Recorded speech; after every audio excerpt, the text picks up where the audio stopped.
বিয়ের প্রতিশ্রুতি দিয়ে কথা রাখেনি প্রেমিক, তাই তো প্রেমিকের বাড়িতে গিয়ে শেষ পরিণতি তরুণীর। শোক ও ক্ষোভে ফেটে পড়ল ভরতপুর। বিয়ের প্রতিশ্রুতি দিয়ে প্রতারণা, আর সেই বিশ্বাস ভঙ্গই কেড়ে নিল এক তরুণীর জীবন। পাড়ার একটা ছেলের সাথে একটা রিলেশনে ছিল। রিলেশনে থাকতে থাকতে সেটা বাইরে ছিল, বাড়ি এসেছিল। দিয়ে আমরা কিছু একটা অসাধু তার বাড়ি গিয়েছিল, আমার ভাগ্নিটা তার বাড়িতেই বিষ খেয়ে নিয়েছিল। দিয়ে তারপরে আমরা ছেলে ইনকার করেছিল, সেই জন্য বিষ খেয়ে নিয়েছিল।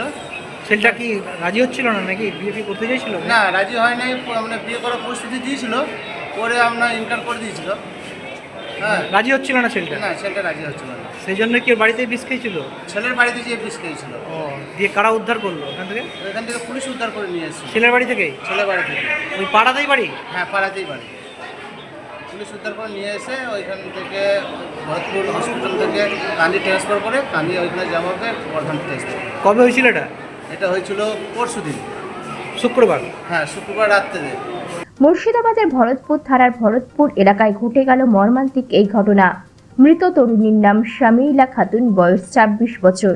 পরিবার সূত্রে জানা গেছে, বহু বছর ধরে একই এলাকার এক যুবকের সঙ্গে সম্পর্ক ছিল শামিলার। প্রেমিকের দেওয়া বিয়ের প্রতিশ্রুতিতে আস্থা রেখে সম্পর্কের প্রতি সবটুকু বিশ্বাস ও ভালোবাসা ঢেলে দিয়েছিল তিনি। কিন্তু শেষমেশ সেই প্রতিশ্রুতি ভেঙে দেয় যুবকটি।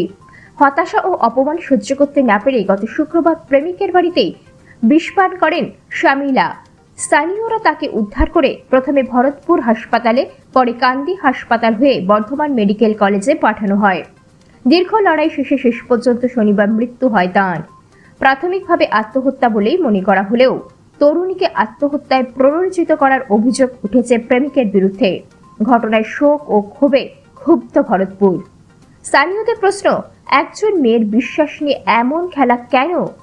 পুলিশ ইতিমধ্যেই ঘটনা তদন্ত শুরু করেছে। Bureau report, news সমবার্তা।